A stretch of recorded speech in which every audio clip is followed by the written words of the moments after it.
Can everybody hear me? I hope so.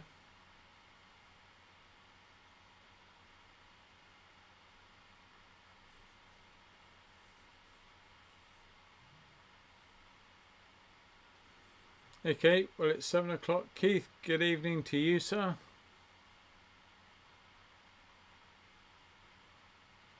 There are a few sitting on the sidelines, I think. So if you're on the side and you're watching this, please say hi. Now, I am extremely worried about the stream feed tonight. It's very laggy. I don't know why. We've had a little bit of internet trouble all day, so we shall see what happens and what goes on. Liz, good evening. Wendy, good evening to you. Great, you can hear me. Sylvia, good evening to you too.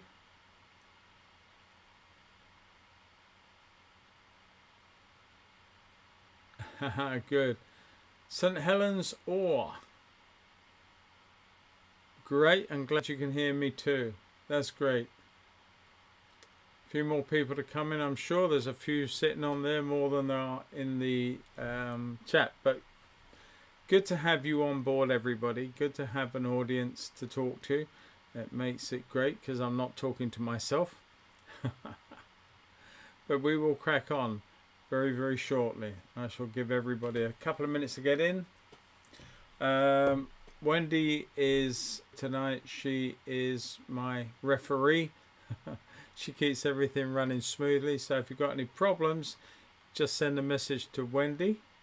And indeed, if you've got any questions for me relating to the stream or the painting or gouache or anything else come to that, then if you've got a question, please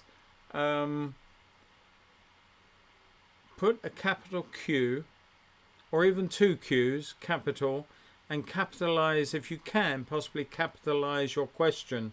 Then I will see it in the feed and I can answer it. I'll read it out so everyone else sees it or hears it, and then I'll answer your question.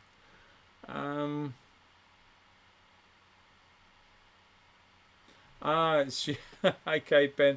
Yeah, you threw me there for a minute. Okay, mate, but you can't be an administrator tonight if you're under that account because you're logged in as Ben.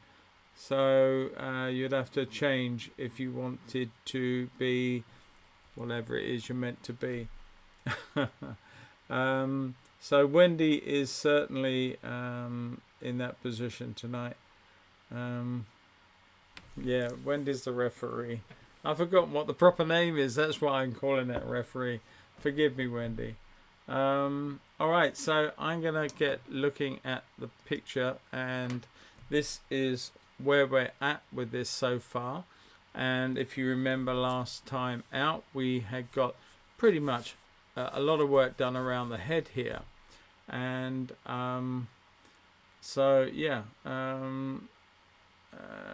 under here, under, okay, yeah, Wendy, cool. Ben, you're under the right one. Jackie, good to hear from you. Good. All right, guys. Now, as I was saying, last time out, we got so far with this and time literally beat me. There was no reason why I needed to stop painting because it's a dry enough medium, like a watercolor, like an acrylic. You can keep working with it.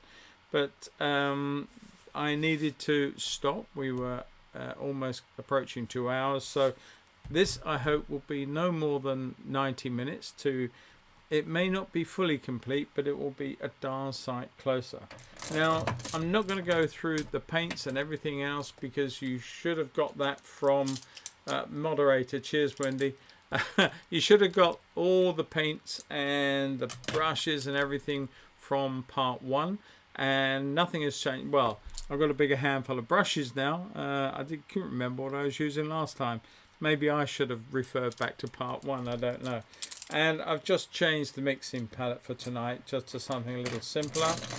I have my gouache pot. These are still moist from many months ago. They've been in the fridge ever since, and they have been extremely good at what they're doing. I have put a fresh bit of cobalt turquoise out and a bit of white out as well. So what I'm going to simply do is just ease myself back in to the painting, because I haven't really looked at it until today, and I'm just going to ease myself back in and just play around with a few shapes up in here in the hills. So I'm just going to pick up my reference, and I have no idea how many are watching, but you guys can keep me going on that question.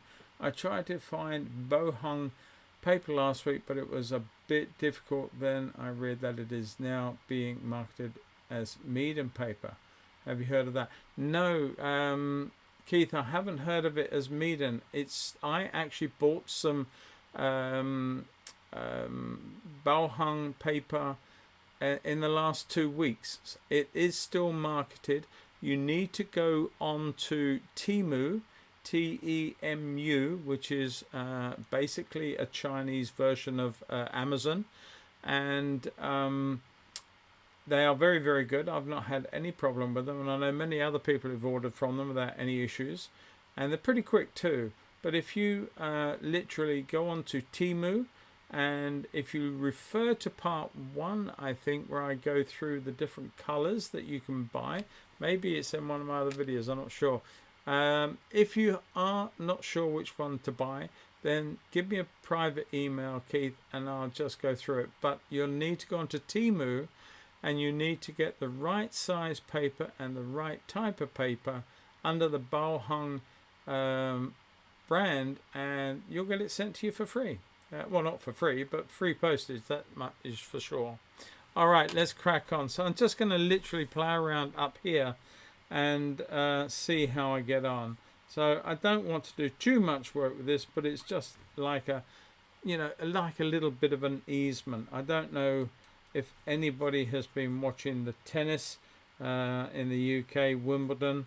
And the reason I'm saying that is I started watching the first set of the last British Hope, Emma Raducanu, and I mean, she was fit to steam through, but she couldn't settle into that first set, and it took a little bit of time, and because of that she lost the first set. Hopefully, and I didn't see any more after that, so hopefully she's gone on to maybe win. I do hope so. But like that, that's good to know, Sylvia. Yes, they did. All the paints that I've had, Wendy, you asked that did they stay mold free in the fridge? Yes, I do have them in that little container there with that little seal on top, and I have to say that in the last heck knows how many months, probably almost 8-9 months, I think, I've only ever taken them out of the fridge and looked at them, i.e. let air into them, only on a couple of occasions. And obviously last 2 weeks ago they were out for the evening, and indeed tonight they've been out and will be out for a couple of hours as well in the warmth. So they will deteriorate at some point, I'm sure, but not yet, I hope. Certainly, I think, and I was, I remember talking to you about this many, many moons ago, whether to go damp, with that seal type thing, or whether or not to go to the hard case, like a watercolor pan set. And I got to say that, yeah, I'm quite happy that I didn't listen to myself in that regard, and I went with the ones that you can seal off and keep damp, and they have worked for me. But I'm sure there are always exceptions. Maybe I just got lucky, I don't know. Right, would help if I stop looking at the painting on the screen and look at my reference to the right of me and see what I'm doing. But I am just easing myself back into this painting before we come into the nitty-gritty. So I'm working this as fast as I can. My marks are not meant to be completely, absolutely accurate.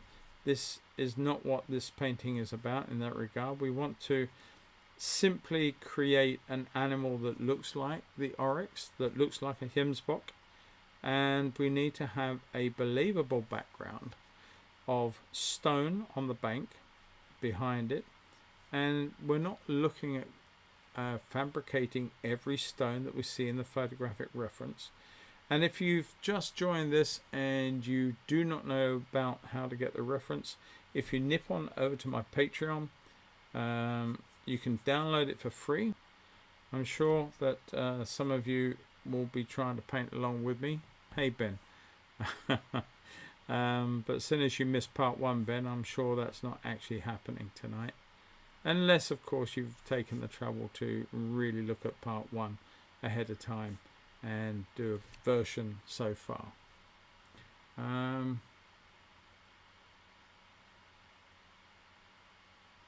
Yes, it does. Spraying them with clove oil does hold back the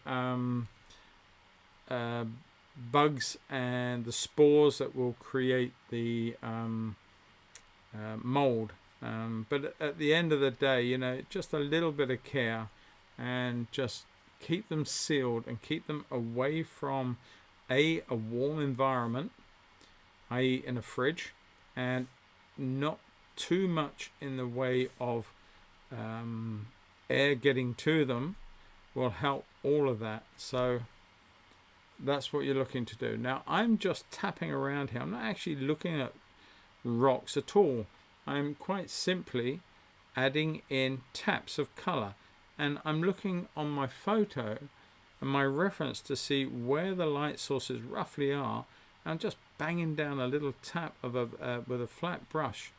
So actually a long flat. It's quite a nice brush. It's got a lot of spring to it. And just I'm looking at shapes and forms, not necessarily looking at rocks and every rock. I'm not counting them, that's for sure.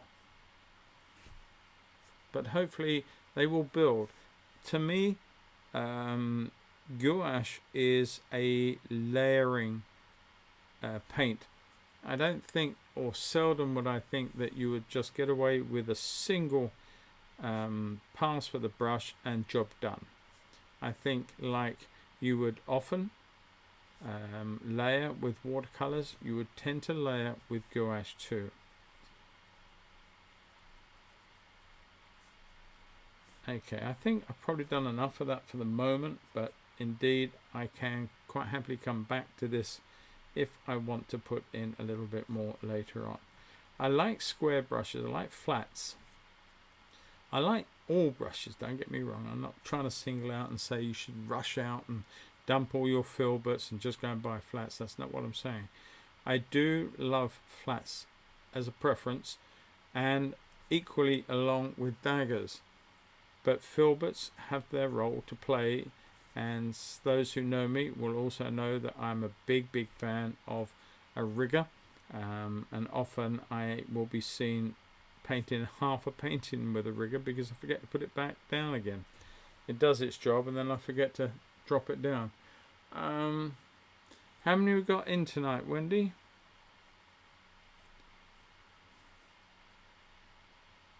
If you say less than 300, I will be upset.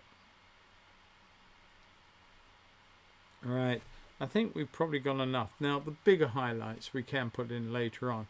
I just wanted to get along and start. Cheers guys. Who let the other 1500 out of the door? Right, okay, so I noticed with this that it's quite a violet colour, and I quite like that. It's not the cool blue colours that are in the reference if you looked at that. Question, sound breaks up occasionally. Yeah, Liz, I'm sorry, it's down to a awful internet connection. I don't have a great one here, to be fair. I'm just going to see what might be causing that here. I don't know why it's dropping out, because it shouldn't do. My feed is sort of hovering around the 5% loss, so it should be okay. Okay, yeah, fine. Leora, good to see you here. This has begun freezing up now and then. Thought it was only my end. No, Leora, as I say, tonight for some reason all day we have suffered internet problems, and I don't quite know why that should be, but it is. So I just ask with you all just to bear with me on this one. We'll see how it goes. Hopefully it won't be too much of an issue throughout the course of the stream. Okay, so I'm going to start looking at warming up. I'll put a little bit of that color, just warming through with some of this watery color. And I don't know if this is really right at the moment. I'm just trying to change a little bit of the color dynamic of the water behind. I don't quite think that's right, so I'm going to come in with some blue. Now you can see how wet that paint is. Now I've actually not sprayed it, Wendy, just for your information. So yeah, it's just come straight back out the fridge this evening, and it's doing whatever it's doing, and without any scripting or prompting for me, it seems to be working. Now hopefully those marks, those silly little marks that I put in just now, will disappear, and if not, another layer further in will make them disappear. I'm just literally going over some stuff here and just seeing how the color changes the dynamic of the picture. I don't want to replace everything. There would have been very little point in doing it last week if I'm just going back in to replace every color that I've just done. So I'm just trying to suggest or hint towards maybe a cooler blue instead of such a warm blue, and that may help me in the overall scheme of the painting from all the violet colors that have been laid in so far. Hope you're well, Leora. And anyway, very, very thin layers of paint. These are just little tints to probably, most of them will just soak into the other colors already in place. But we can come back out and we can add to those. Little misshapen part on the muzzle there, just get rid of that.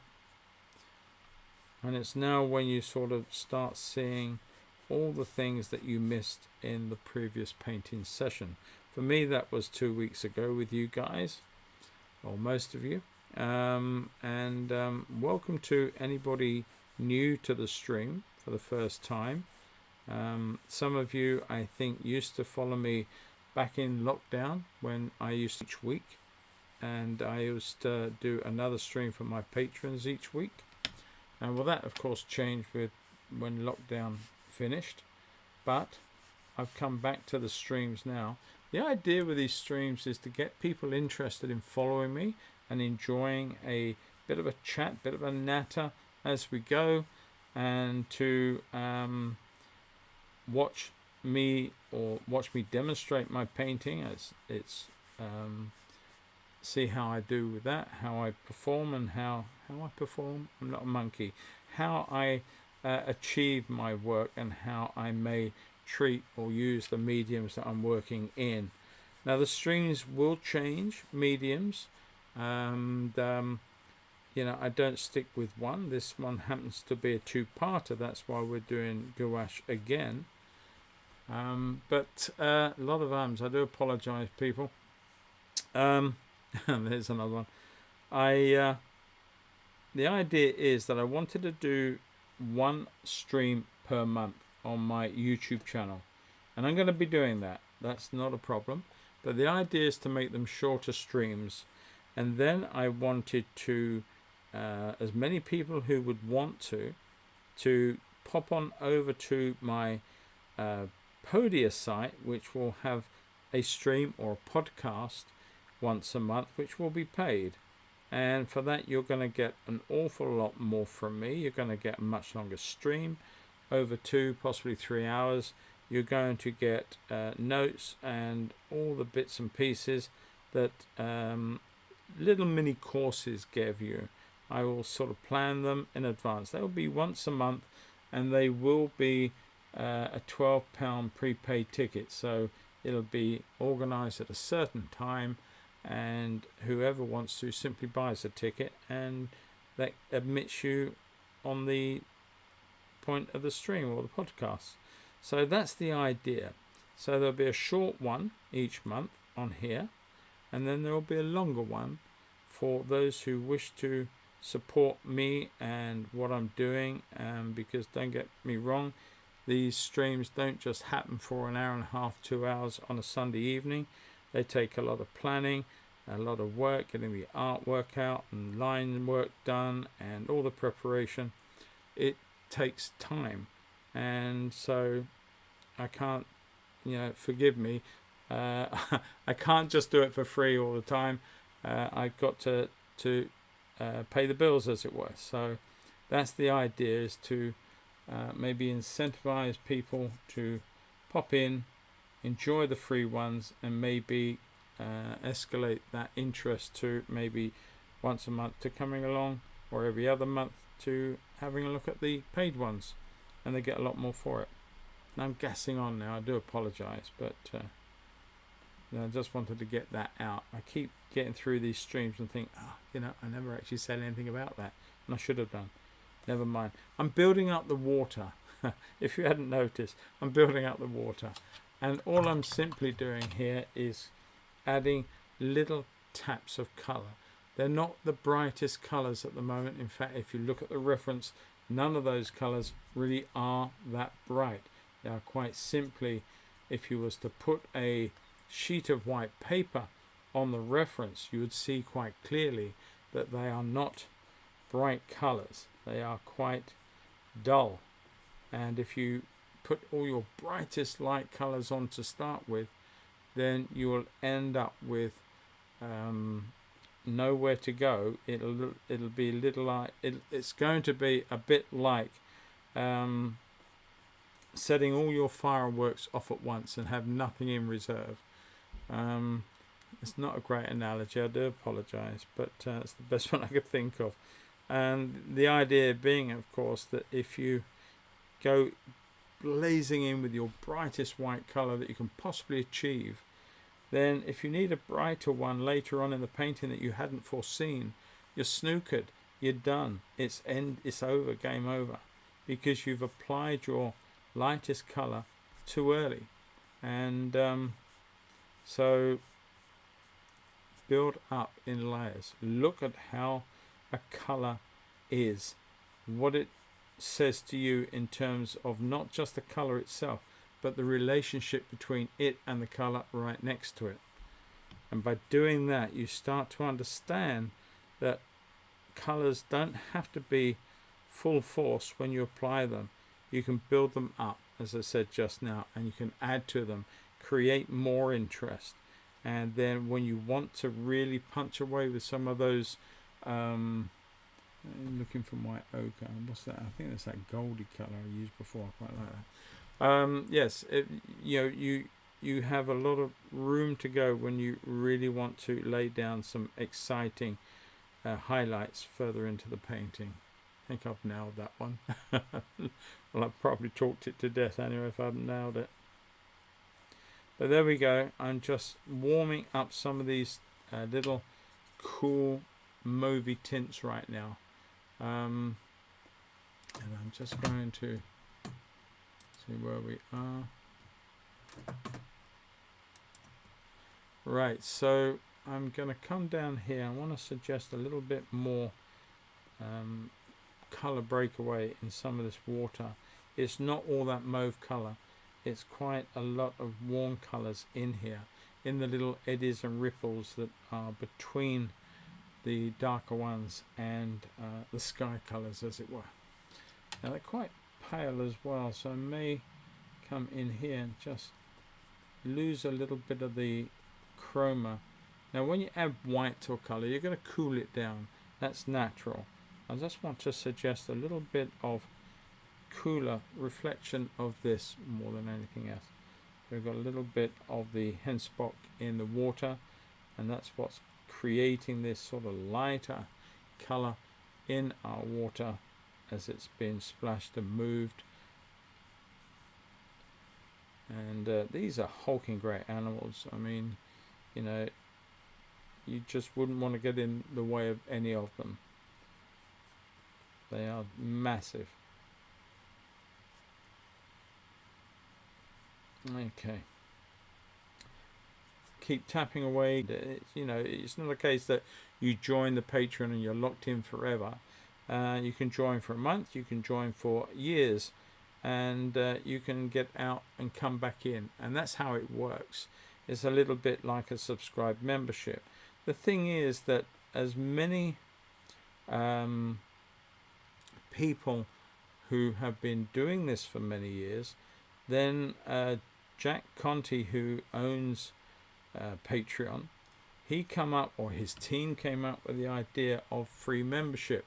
Now, all of the schemes that many of these companies are doing are quite honestly not so much geared for the creator, but they are geared to combat some of the other platforms out there, giving an awful lot of unrest and uneasy competition to each other. And you read about it, if you follow any of it, you read about it online a lot, where somebody is doing something else. You know, Instagram stopped doing photographs and started targeting reels and stories and shorts and things like that, short form content, and it worked for them. It didn't necessarily work for the creator, and unless you were already creating short form content. So things like photographs on Instagram started falling by the way. So anyway, long story short, several months ago, as you probably are aware, that Patreon started creating a new level of free membership, and they started trying to sell it to creators as this is an amazing way of getting new people who are free on your Patreon to come up at some point and join as a paid member. And well, I read between the lines, and I felt that no, that's just an absolute load of hogwash. But that's a personal thought, and it may not be the case. My thoughts are that I can't put anything out for free because it's already been put out here for free, and my time is heavily committed in keeping this going on here, and my sister channel, the mobile painting studio channel. All of that takes an awful lot of time, and that excludes creating courses, working for my Patreons, members, and all of that. And those people are paid members. They're paying and helping me maintain a degree of income on this. Otherwise, there would be little point in doing it. There would be, you know, I've got to pay bills, as I said earlier, and you can't just do everything in life for nothing. It'd be great if you could, but unfortunately, you just go hungry, and somebody evicts you from your home, and my artwork would suffer, and my family would suffer, and none of those will happen. I've been a professional painter for since 1986. You can do the maths, and I was painting all my life long before then, and it's just when I turned professional. But you know, I've held my head above water all this time, making money from my art, and you know, a certain amount can be done for free. But when you can't pay your bills, then you've got to start thinking you can't keep doing it for free. Something's got to give. And so when they brought out free membership, I'm doing this one to death, Keith. Sorry, you're going to wish you hadn't asked the question, mate. But you know, when they brought this free thing out, then I thought, well, I can't actually give anything to those people. I've got many people on my books are free members, and I've got to say, not one of them, to my knowledge, has gone from free to paid in the time that that scheme has been going.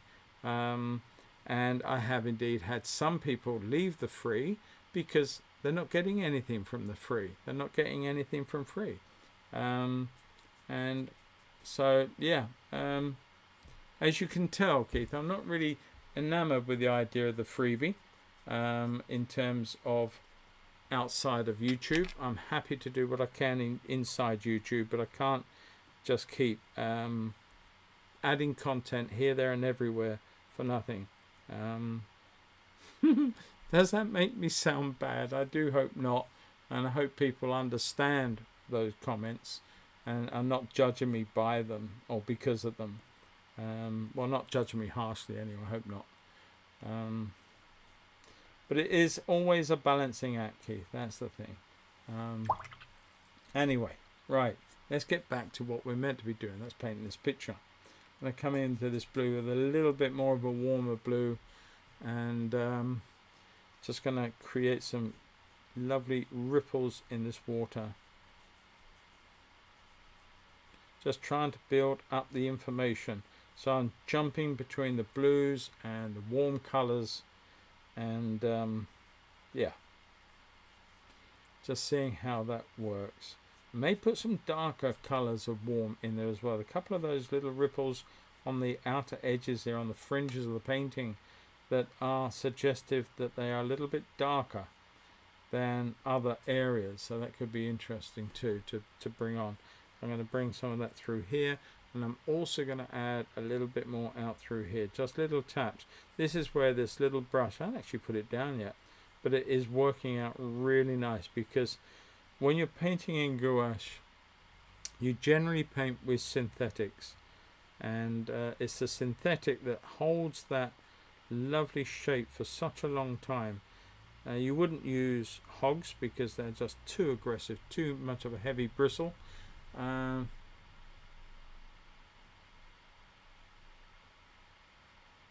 Oh, I see. I'm sorry. I completely got that wrong, Keith. My apologies. No, and I appreciate you wasn't asking for anything free. I thought he was just asking me how those two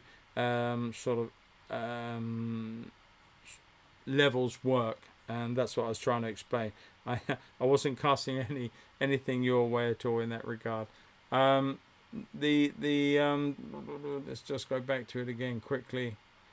The streams will not be on my Patreon. They used to be, but they will go over to my Podia site. It's a site that is linked to my main website. And if you go, I've tried to design my website and my Podia site so they are seamlessly linked. So if you go into one, you don't quite know which one you're in. And it doesn't matter. You don't need to know that. So as long as you can navigate around and enjoy the experience of being on the website. But there will be, if you go on to my main site, my main website, and you look at where I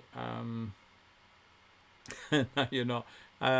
If you look to where my courses are held, and there are 2 watercolor courses on there right now, that's my Podia site. And that handles all my digital downloads, my courses, my standalone films that people buy and download and keep and use and refer to. All of those things are on that Podia site. And because of that, it's the natural way to do podcasts, or a fancy word for streaming, on that site. It handles the money side so that people can buy a ticket and they can register, and it will give them all the information automatically.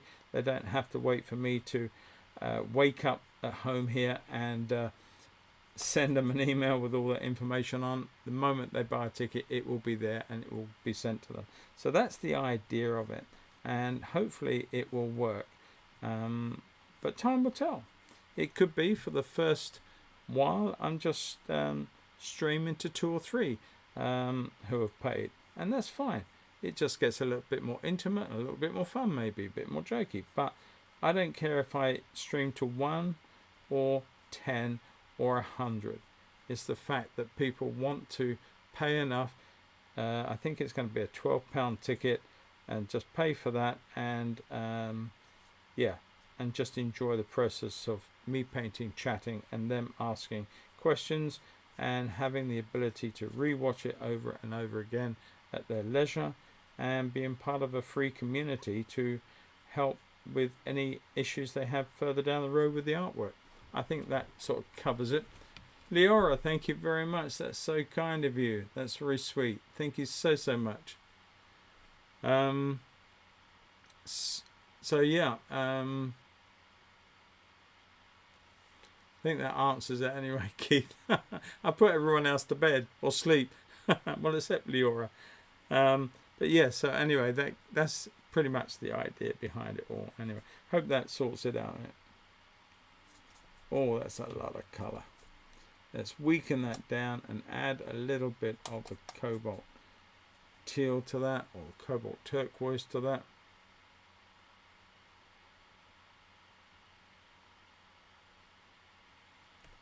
All right.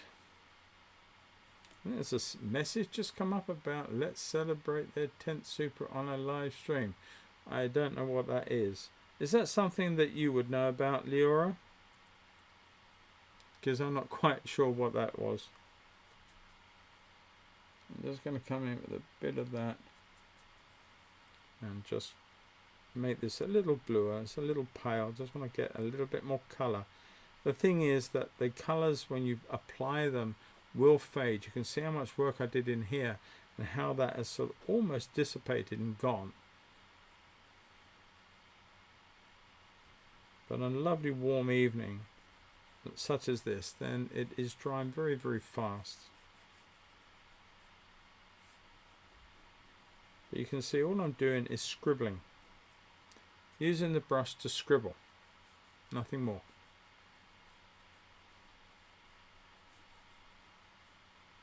Just love the delicate colours of using some blues and oranges together. Now I haven't used orange, I've used a brownish warm colour, that's fine.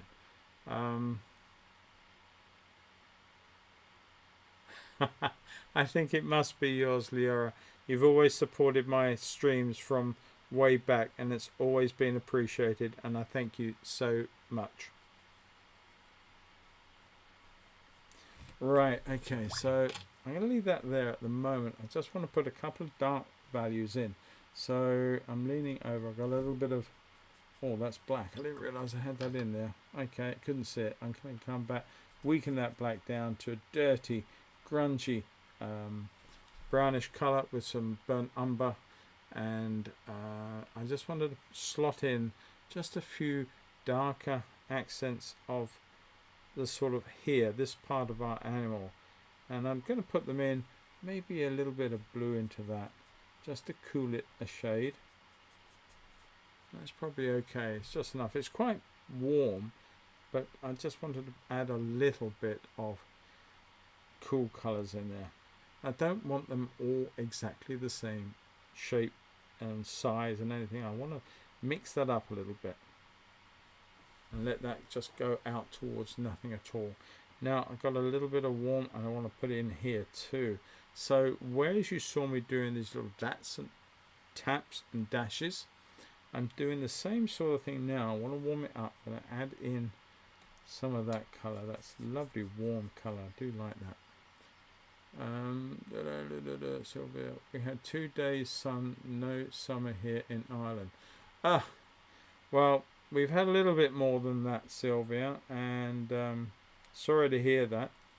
And let's hope that it's not the end of the show, and let's hope that there is an awful lot more sun to arrive, even if it is late. Right, now you see I had a lot of blue in there, but I've had that warmth in there too, and it just adds that bit of degree of depth to the whole painting, which I quite like. I come in with a little bit of a warmer colour, just tapping it back. I just want to influence that area, not necessarily replacing. I'll put a little bit of yellow. I don't know where the green come from. Let's get rid of that, clean the brush off, come back in with a bit of yellow, a little bit of red. I really want it quite warm. A bit more yellow, a little bit more red. It's quite a warm colour, quite like that. And I'm just going to come in here and influence some of this. Now don't worry that I've just destroyed all that area, that's not a problem. I will come back over that later on. Just want to sort of suggest these warm, cool yin yangs of complementaries working in the water. They are exciting, and you know, you can get so much more going on. And I think that the colors in here already, for me, the purples, the oranges, the blues, the splash, the movement, all of these things are very suggestive, much more sun going on in this picture than is actually being represented in the photograph. And I like that. And I think that a painting that just completely replaces the photograph without any sort of degree of improvement than the photograph, what's the point? I didn't see any point in that at all. I think that a painting should have the ability to enhance on the reference photo that you're using. If you've got a certain amount of color, increase it, make it more lively, just make the painting work as a different dynamic. Otherwise, just frame the photograph. I think painting is a lot more than just trying to literally faithfully recreate the photograph absolute. There's just no point to that. I am lecturing now. I do apologize for the lecture. Just going to come in here, and I'm going to come in and plonk a bit of deeper blue color in here. That's too much. Let's come back with a little bit of brown. That's too much too. So we'll get there in a minute. I have more paint in my palette than I'll have in there. Not to worry. Keith, you've had thunder and lightning with hailstones here. Wow. Okay, not such a good thing. I hope nothing was damaged and everyone got away with it. I'm sure that's the case. At least I hope so. Right, I'm just going to come in with a few darker notes just to support the shadow up through here, up to the chest of the animal. And I want to come in with some other colours on the darks. I notice that they are very much of the same ilk as the water, is that sort of mauvish colour, and I wanted to alter that ever so slightly. A lot of dark under here, which I need to suggest as the animal and the chest and everything else is just plunging into all that water. Are we still on 11, guys? Alright, I'm going to just fade that out a little bit more. Just put a little tap of white to that, and so that we can sort of have a little change in temperature and degree of chroma. How light and how dark something is. 13. We are improving. You put the barriers up, Wendy, finally, so they couldn't escape. That's good. A few splashes on the front here, of course. Just want to mix it up a little bit. You see me tapping a lot. It's just spreading and softening some of the marks that I'm putting in. It was one big blue mass of mountain on one side. I wanted to mix that up a little bit. So I suggest that there's an awful lot more layers of water erupting and moving in the shadows as well as out here on the fringes. Now I'm going to come in here and I'm going to make a bit of cool dirty grey blue colour. I want to put that in the form of some of these sort of more subtle taps. This is going to be pretty much a bit of background. I'm going to put a little bit in there so that when I put some lights on that, they will show up. So I don't want to lose all of that lovely warm colour in there. I want to keep some of that.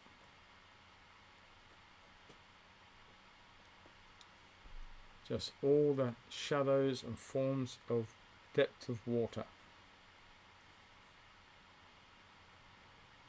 Okay, maybe a little too dark, so let's just come and put a little bit more light to some of that. Take the worst off, and while the paint is still wet, you can actually quite happily mix areas together and let them dry together. They don't have to be hard edges, they can be quite subtly mixed like that. Okay, I want to say the word fusion, fusing those colours together, but those who know me in my weekly painting groups will be laughing right now, because that's a bit of a standing joke within the classes that I run. And there's no point in explaining it to any of you, but those in the know will be chuckling, I'm sure, right now. Right. A little bit of colour through there. Just want to soften that up a little bit more and allow that to run down the side of the animal. And I'm going to tap in a few splashes. Now as this water is splashing back down, hitting where it's been pushed over, it's sort of a little bit like heavy raindrops, you know, when they hit and bounce back up. And some of these are doing just that. It's hard to tell which is which, but they are doing it. Just the odd little vertical splash and movement would suggest more going on than just a normal ripple. It's quite an area down here. I've not got the depth of that water, I don't think, as near to where I need it down here. So I'm going to make a slightly bigger splash through here.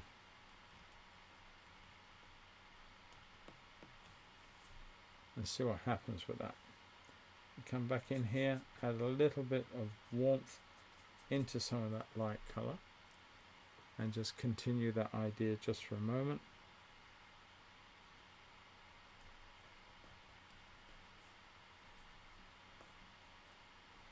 Just try and get enough going on with this movement of this water. And out the back here we've got the sort of foam patterns from the aerated water through the sudden movement of the animal. So we've got lots of foamy in the wake of the animal. I'll start suggesting some of that. Okay. Now the next stream will be 2 weeks from now. Put that in your diaries if you're interested. And it will be a watercolor. I think. I think it's going to be a watercolor. I think I'm about time due to do one. So yeah, if that interests you, in a couple of weeks' time, we're going to do a wildlife subject, and we'll make it a watercolor painting. I'll put in a few warmer areas in the back of this water. It may be that in the fullness of time, i.e. tomorrow, that I end up putting a little bit more work into this water. It may not have the time to be done today, so we'll see what happens. Right, I do need to concentrate on the animal a little bit more now, and I want to, there's a lot of beautiful colour going on in here, but I want to warm some of that up. I want to, this chest mark, I want to make that much darker. So I'm going to come in here. I am going to be using some Umber and quite a bit of Ultramarine Blue. That's my go-to dark. There are other ways of making a dark, but this is by far and away probably the best one. A bit more blue. Starts getting quite dark and deep and black. I'm going to come down in here. That's a new dark for the chest. Really punches out because there's warmth in there as well as the cool. And I want to come in here, and I'm just going to blow my reference up a little bit so I can see a bit more detail in the head.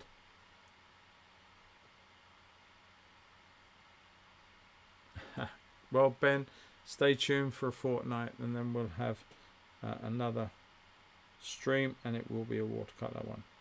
Now I'm just coming here, and I just want to put in a little bit of shape to that chin strap, and a lot much more dark in through there, and a little bit to suggest the shape of the nose coming down. Lost a little bit there, I'll go back into that one, it's not a big deal. And I'm going to change the shape of that a little more as well. I think it needs to come down there a little stronger. Okay, so we've got a little bit of shape underneath the eye there. I'm quite happy with that dark now. You think you've got it right, and then in the cool light of day you realize it's not where it should be. Now I'm just going to come in carefully, use the corner of the brush, so I'll tap in a bit of dark for that eye. And that just brings that eye out a little bit more. And then while I'm on it, I'm just going to come in here, increase the dark around that ear and around the edge of the ear. Just gentle movements, a little bit of dark up in there as well.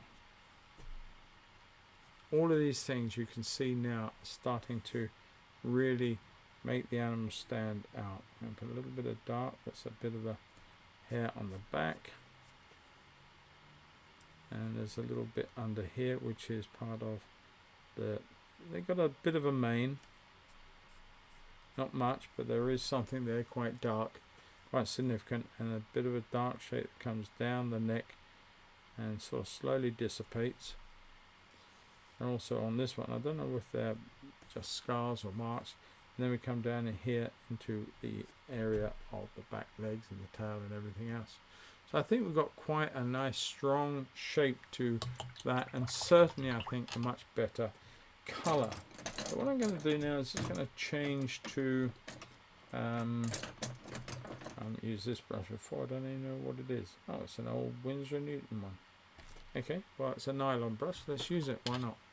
So I'm just going to scroll down and start looking at a bit of dark and shaping up some real dark on here. Now that may not be dark enough and it's nowhere near. Let's just come back in carefully and just shape up the drawn line of that horn. It's quite a pointy horn, but from this angle you would be forgiven to thinking it's not. But I'm just going to suggest some of the fissures that are running through the whole length of it. I think I'm going to have to make a little bit more darker down this part here.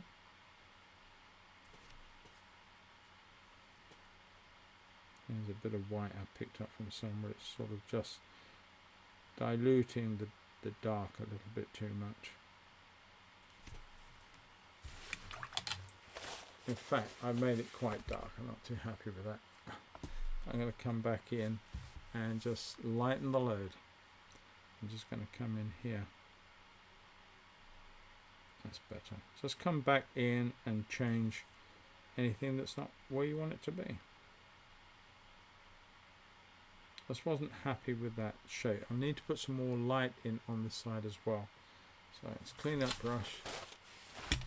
Come back in with some of this dark here, and I've got to put some dark in that ear as well. I just realised. Just going to come up here and suggest some of the many little ribs in the horn, and they get almost so far you can't really see them. Very pointy, long horn.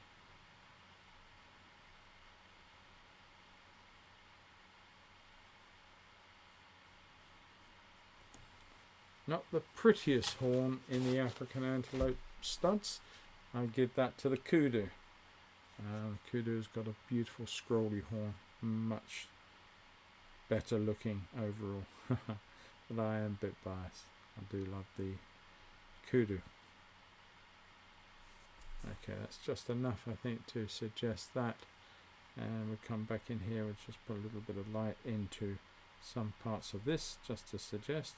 But because of the angle of this one, it doesn't look as long and pointy as the other one. Although maybe I got a little bit too stumpy on the end. Maybe I could go back in later and just change that. But I personally, I think that horn, and I keep looking at it. I've been looking at it half the evening. And I think I'm just going to make it a bit thinner. So I'm deliberately coming down the side of it just to change the shape of the horn. Then I will go back and correct parts of the painting where it looks like I've just done a straight line, which I have. But I'm going to change that. It won't be quite the same. Just needed to establish the overall parameter of my animal's horn.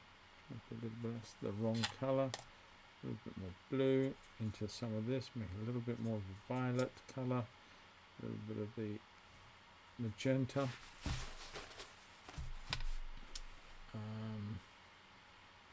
and just trying to establish one or two little bits of colour here and there, just to sort out anything that's not quite right. We're at an hour, so I have got to get this pretty much completed in the next 20 minutes. No pressure then. Just want to take that up to that horn there. That's what I was trying to do, is to lose some of these little marks by coming back in and taking the paint right up to the edge of that horn. Otherwise it just doesn't look right. Taking this one out this way.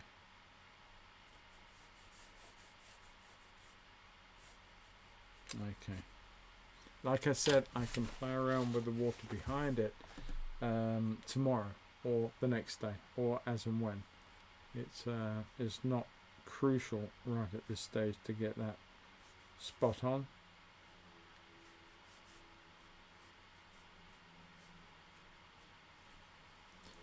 Okay. Now it does look a little contrived up that side, and you'll be right, it is. But we will change that and put some lighter marks back in here just to mix it up a little bit more, a warmer colour.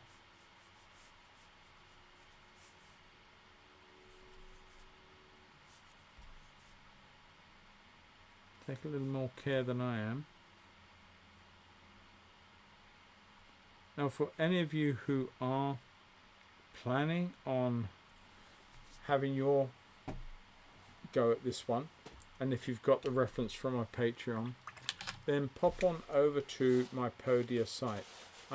There is links for community, and if you just get involved, all you got to do is leave your email address to qualify, and so that I can send you the odd newsletter, which I just sent one out the other day, or yesterday I think it was.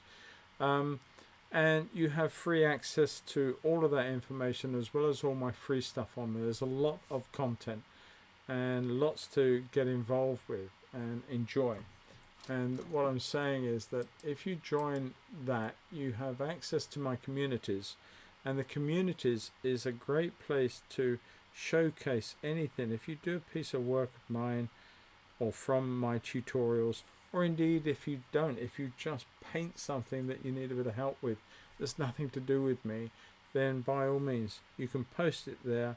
Every member can talk about it and help you out if I'm not on hand, or I will get involved and help you. It's completely free, but the idea behind it is it becomes over time a wonderful place for people to create friendships, to get help when they need it, to showcase the artwork that they're doing. I just want it to end up as a really nice place to go visit 1 or 2 times a week and add something to a comment or suggestion or thought or painting. Just get involved. I mean, it doesn't operate on its own, and it needs people to interact with it. So if it's something you'd like to do and get involved with, then please do. You'll be so welcome. I'm doing a lot of talking. I'm not doing too much painting. So I'm going to put in a little tap. I've got this little fine brush. I've never picked it up before. I don't know where it come from. But it is a little old Winsor & Newton nylon brush. I'm going to mix up here just a little tap of yellow paint. Well, yellow in the form of some Naples Yellow and some white. A little bit more white than anything else. So you've got this sort of yellowish, beautiful hue. You can then add to that. But the sort of adding a little bit of yellow to white, albeit very small amounts. Turn a tortoise back in the day, that white on its own is a little dead because it's a cooling color. But if you add just a merest hint of yellow of some description, doesn't have to be Cad Yellow or Cad Lemon, just raw Sienna or yellow ochre, or as I've done here, Naples Yellow, any of those yellows, added to white will excite the brain visually, and it will make things look even brighter and lighter than maybe they would ordinarily be.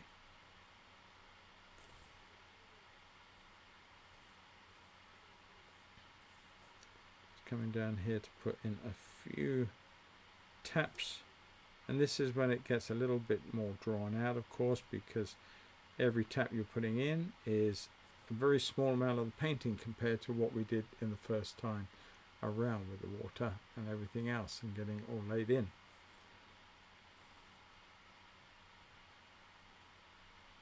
Lots of splashes, lots of little bits of water, but they're not. I'm going to definitely just change the brush now. Not the brush, I mean the colour. Add a little bit of white into this blue, a bit more than that. There you go, a little tap of the cobalt as well. Now we've got so far from white, it's unbelievable. But when you put that against these colours, then they look much brighter, because it's the light against dark, it's the effect, the illusion. And not all my splashes are in the bright sun. Many of them are merely in the shade here, and they show up as cooler, somewhat duller, but still very, very important, adding depth. Lots of splashes off of here, maybe one or two in here, linking some of these shapes up too. They're not all of them are sort of separate entities, they become linked from one part to another. You can have little eddies, you get these little trails of multiple amount of water being splashed up, so you don't see an individual tap, you see a little shape like that, which is just a concentrated amount of water moving all at the same time in pretty much the same place. It just gives the illusion of this massive splash and movement. The water will go up and move everywhere because it cannot naturally get away under its own power. It's being forced into the situation because this animal has just decided to rampage through the whole thing and disturbing it. But at the end of the day, that's what this painting is all about. It's a slow migration from big blocking colours to much more subtle shapes, and eventually those beautiful little highlights that create the final and overall illusion that you seek.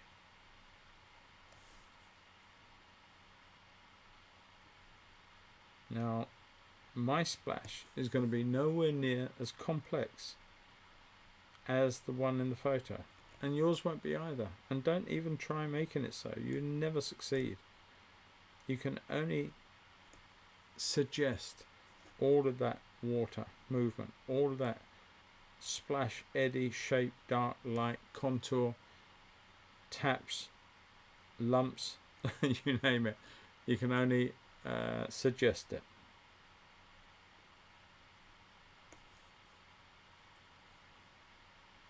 Now the second part of this painting, apart from tidying areas up, is pretty much based on completing this water to a point where I'm happy with it and that it works.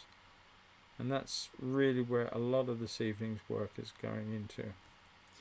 Any small subtle refinements in the animal can be done later off camera, and if that's the case, then what I will probably do when I have completed this, I will put the final picture up on my community, on my Podia site, so all the members that are there will get to see the final outcome. Hopefully it'll be worthy.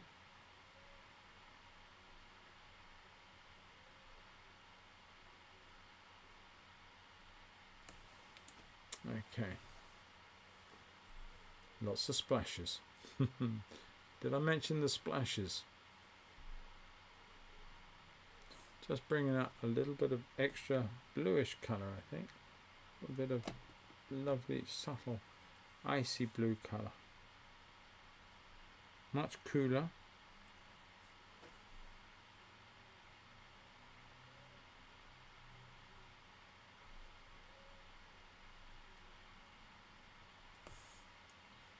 And more information, a lot more information has got to come in here. In fact, what I might just do is bring in a little bit of blue and a lot of the turquoise, and just give that a slightly lighter but cooler colour in here first, and then come back in with some of those really big statements of lights at the very end. I still think that this should come down a lot more than I've got it. There's going to have a barrier of water under here. I'm just trying to get out of the way of the advancing animal, and a little bit through here. Working as fast as I possibly can. All the time, it's worth noting, all the time I do something like this, I'm thinking water splash. I may not be looking at the painting or the photo reference all the time, but I'm constantly thinking of how the splash would work, how the eddies and trails and bits of water that's displaced would look, the colours, the overall dynamic of the cools and the lights and the, you know, just the whole thing. I'm constantly thinking that way when I'm adding colours to this. Lots of very subtle little changes of hue and pigment to make this come together.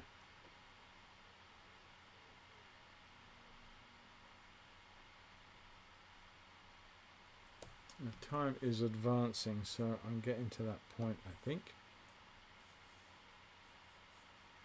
I need to put in more work.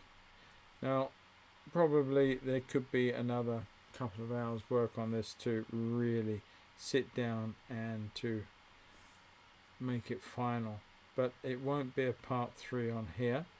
I wouldn't do that to you, but I will, as I say, or as I've already said, I will put the final painting up on my community for those who are interested to come into that and see it and add comments or ask questions, whatever it is, doesn't matter.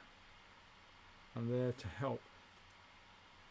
And that's the whole thing. I mean, you know, when you do stream, when as a creator, as a tutor, whether I'm here online, on YouTube, on my Patreon, on my doing a course or whatever, or a stream, or teaching my classes on a Wednesday at my studio, doesn't matter. I'm there to help. I mean, if I wasn't doing any of those things, I'd be sitting in my studio right now painting pictures, which is what I'm doing. But if I can find a way of passing on information while I'm doing it to help others, then that's all the better for it. Trying to suggest those beautiful little bits of foam pattern.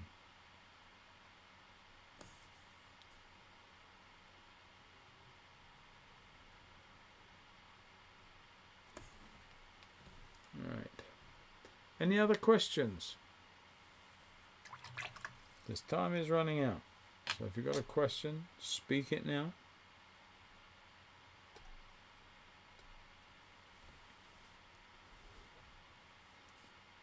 Right, a little bit more light into some of this now.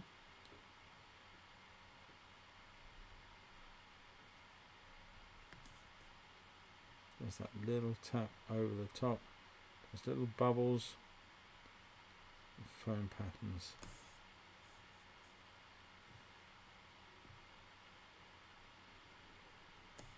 So much going on in the wake, as much as there is in the rest of it. Now, it could possibly be a little too bright there. I'm going to just tap some of that out and soften some of those marks. I want to put in a few little trails of water being pushed up into the air.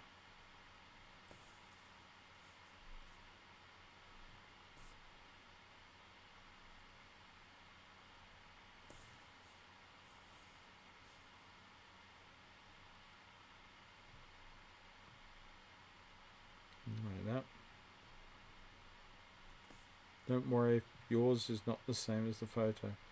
I can't stress that enough. When people paint, they expect their painting to be identical to the photograph. You don't need to. It really isn't that essential in that way. Would you use splatter rear end to suggest airborne droplets? It is possible to do. It really is possible to do this. But the thing about splatters, they tend to be quite mechanical. If you have a coarse brush, and that's what I want to have, but I'm not going to do it. But if you have watery paint on here, especially with gouache, the more water there is in the gouache pigment, the more you will lose it when it dries. It will just simply dry into the layer beneath. It's easily disturbed, and so you can only have quite heavy pigmented splatter ready to go. And if you do that, then it's going to be almost sitting like little mountains all over the painting, like, you know, little frosted icing, things like that. So I tend not to. Plus the thing is that when you splat like this, I know you can mask it, you can put a piece of paper there or something, but your splats tend to be quite regimented. They will shoot up there in a big line, or there or there. They won't be as random as you would hope that they might. So the answer is yes, you can, as long as you get the mix about right. But I personally don't like it. I love it on watercolors, don't get me wrong. I do lots of watercolors, both realistic and abstract, and I use splatters an awful lot. It's a great way of creating effects, but not so much, I don't think, when it comes to gouache. But you know, you've got to remember, Liz, and anybody else listening, that throughout art history, throughout the history of artists the world over, not just in the UK, the world over, artists or great art has been created from those who have questioned everything that they do, touch, see and feel. That's what makes art great. That's what makes art so subjective and individual. If you just settle to buying a packet of paint and a brush and what have you, and you do exactly what that paint says on the tin and exactly what the brush manufacturer says on the paintbrush packet, you'll get nowhere fast. It's only by doing and questioning and evolving as an artist that you will ever get to understand that you can do so much more. No, I don't think it behaves like an oil pen. I think, if anything, if there is any comparison, it's probably more with an acrylic more than an oil. Oils will mix in, but not quite the way that gouache will. And at the same time, you know, you can layer in an acrylic, and it can quite easily be lost and can be quite flat. I think gouache is quite a unique medium. It was never ever designed as an artist medium, let's be fair. This is why the biggest manufacturer up until recent years has been Winsor & Newton, and their range is called Designer's Gouache, which is exactly what it was for. It was designed as a quick, flat color representational media that the designers could create artwork for, that would then go into print once gone past the powers that be, I suppose. And the artwork wasn't important. It was there to serve a purpose, and once that purpose had been served, then the artwork was pretty much discarded. Shame, but there you go. That's what happened. This is why some of the Winsor & Newton range of designer gouache is fugitive. It's not stable, and as much as people would like it to be, it's not. It's only with the modern methods of creating pigments and colors and all the chemistry that goes on that the companies such as Daniel Smith, Schminker, and one or two others, Holbien from China, they have all created now strong colors in gouache ranges that are not fugitive. They don't have the same issues that the earlier paints had. And let's get to, as far as I know, the formulas that Windsor's use for their colour haven't really changed. And so whatever they had as a problem still exists. And I'm not saying that's a reason not to go and buy them. They work, and they'll probably not change in our lifetime, but they will and possibly can do. But if you don't want that, then I would suggest you go and buy slightly more expensive possibly, but get something from Schminker. All my paints are Schminker. I think I've got one Holbien, which is this one that I really wanted. I think it's, yes, Holbien. Everything else I use is Schminker, and I use a lot of Schminker watercolor too. I really like their paint ranges. Very, very good, to be fair. But anyway, I'm running out of things to say, and my animal is probably as close to it going to be finished tonight. Just wanted to put in just a little bit of information that's missing from dark on that ear. Okay, a little bit more blue, a little bit of umber into that. That's too brown again. Done it again. Pick up a little bit more blue. Just makes a little area. I don't want much. Just want to make a very, very strong dark, just to suggest this ear on the animal, which I've completely forgotten.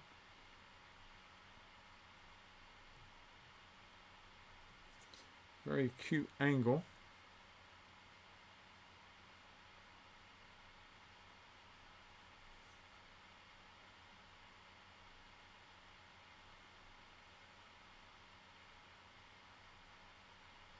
Come on.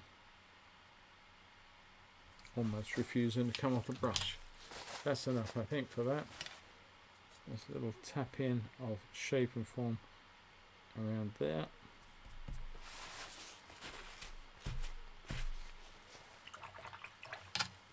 Right, so where are we?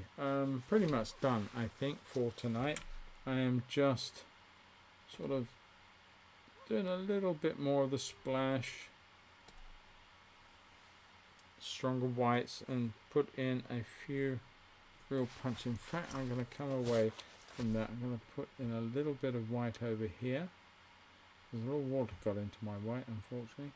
I'm going to put a tap of yellow, stronger yellow, and just make a more vivid white light colour. Hopefully it will stack up. Trouble with white in gouache, it does tend to seep and fade fast. You sometimes need to really work on it. A friend of mine, very good friend of mine, as a wildlife artist, many years, painted in gouache, and then one day he was selling art at the very top of the trade, as a very top of his profession at the time. Wonderful artist, wonderful guy, and he had lots of paint bleeding. Some of the earlier, I don't think it was anything to do with the colours that we use today, because they are very differently manufactured now to where they were. I'm going back a few years, probably 20-30 years, and he had to literally go back over some of these paintings with white acrylics to get them sorted out.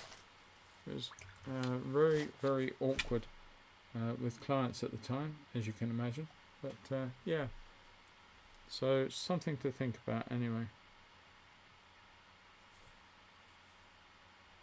Bring that little light down here. I think I lost a little bit as I was doing that. Bring that down, a very strong white, strong catch light there. Careful not to go too mad with that. I'll shape around the side of the head down through there. These are just building up the whites again, but this time adding that little bit of yellow to it, just to give an increase of strength of light. Gonna bring some dark into that muzzle, into that nostril. That's way out. Okay, and a little bit of light into the top end of this ear, coming down to this part here.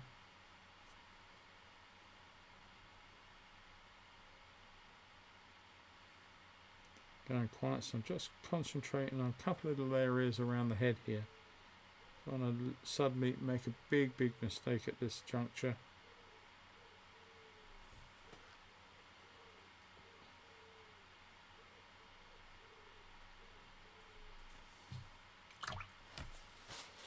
Alright, okay, let's carry on with that light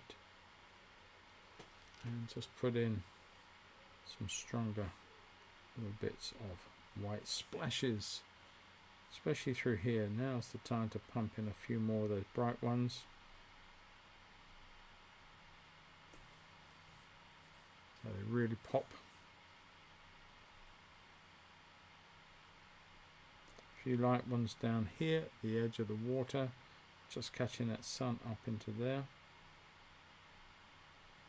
Allow the brush to dance. A short hair brush will not do this, but you see I'm just scrolling, scribbling and scrolling, as well as tapping, scribbling and scrolling, messing up the whole area in terms of one mark or another. It just looks like a whole explosion of the spaghetti factory, I think we used to call something like that. But it's just random twists and turns with the brush, but you won't achieve it with a short brush. A longer hair brush, a rigger, is probably too long, but a fairly long round like this is probably a number 2. Well, it's actually got a number 6 on it, but I don't think it's a number 6. But you know, something like that will just allow the twisting and turning and creating of little eddies and forms within your shapes to just complete the look of the water and create the illusion of so much displacement and pattern and form.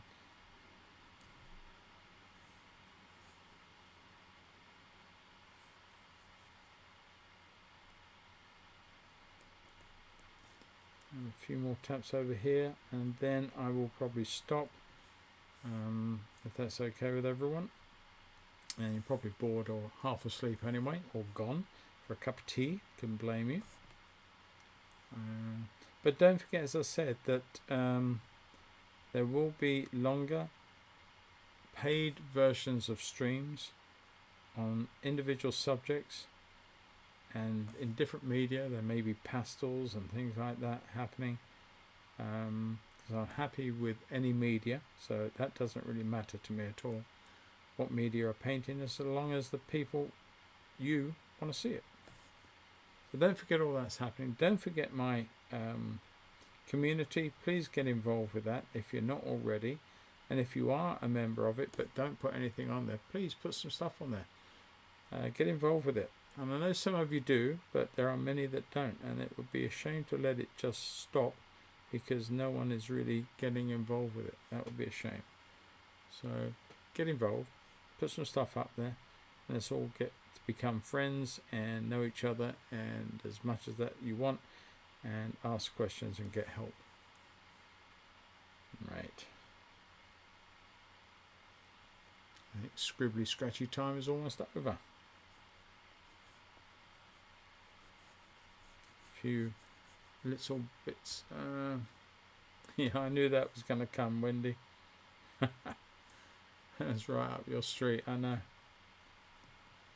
But anyway, don't forget those. The first one of those I'm planning, I hope, in August. Late August. There will be 2 more free ones on here. And then there will be 1 free one a month and 1 paid one a month. I hope, if I get it right. That's what I'm aiming for. And any support from you guys will always be warmly welcome, and thank you in advance.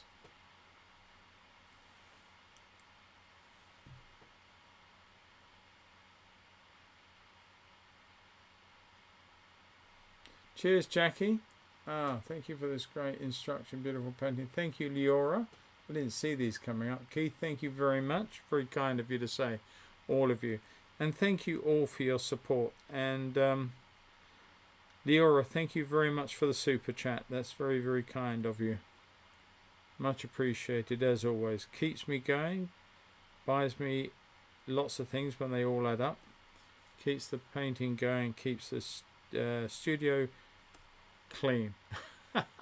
No, I have to do it myself. Can't afford a cleaner. I've got to do it myself. And it's starting to take shape actually. I might put a little video out on YouTube soon of on the my studio, how it's all set up and what have you. And lots of people tend to do that, and I actually have never done it because probably I've been quite sort of not wanting to share my mess, and it's still in a bit of a mess, but eventually I hope it will be worthy of sharing what's in it and how it's all set up. So look out for that sometime in the next few months. It may well come about. Okay, there we go. I think I've done enough probably for tonight anyway. I'm just gonna put my signature down in the corner, maybe over here out the way, and probably it's not finished, but it may stay as it is. Sometimes I do leave paintings unfinished. I think it's done what I wanted it to do, so from that point of view it may never get further than this, but I do aim to do more to it, and if I do, as I said, I will put it on the community over on the page on my podia. Cheers Wendy, cheers Liz, thank you very, very much guys. Thank you for your kind support tonight. I think there's a few less than normal. We've been as many as 25, 6 in the past, but nevertheless, it's probably because many people didn't get to see part 1 and feel that they didn't get time to do part 1, so why look at part 2? But next time out, we will be doing a watercolor. And if you are a watercolorist, great, something to get your teeth into. Do you know there's something about this that's disturbing me? And I will say it. You see the animal goes up and round. You notice my rocks? They go around like that. And that is, for me, a big no-no. So yes, there will be more work done on this. What I will do is I will probably take the line of rocks almost straight across here. At the moment they mimic the horns and the animal. They mimic the back of the animal like there, going up, and then they round the top of the horns and come back down. So from that point of view, this is wrong. This will change, so when you do see it on my podia, if you get to see it there, then this will be different. I will look at that in the fullness of time. I can't get it done tonight, but it does need to change. I knew there was something bugging me about this, and it's this sort of thing. As human beings, we see patterns all the time. We live on patterns. That's why we have wallpaper with patterns. Well, back in the old days, we used to have wallpaper with patterns. Now we just have emulsion. But we are people that thrive on seeing patterns, shapes, and sort of things that have correlation with another thing. You know, we see these things. It's inbuilt within us, and we're drawn to them. And this is why when you do something like this is wrong. So if you're doing a landscape with a tree here and something else, don't put your hills or your cloud going around the tree. I see a tree and a thing, and I see people sort of march their cloud around the shape of the tree. Don't do it.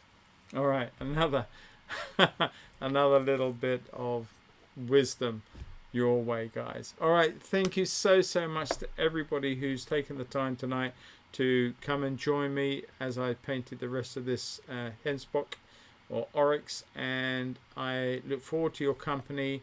And in a couple of weeks, please spread the word to people that like painting, that you know, that might be interested in getting involved in and seeing this. And in the meantime, everybody stay safe, stay healthy, and enjoy your painting. And I'll catch you all in a fortnight, I hope. Take care, everybody. Bye-bye.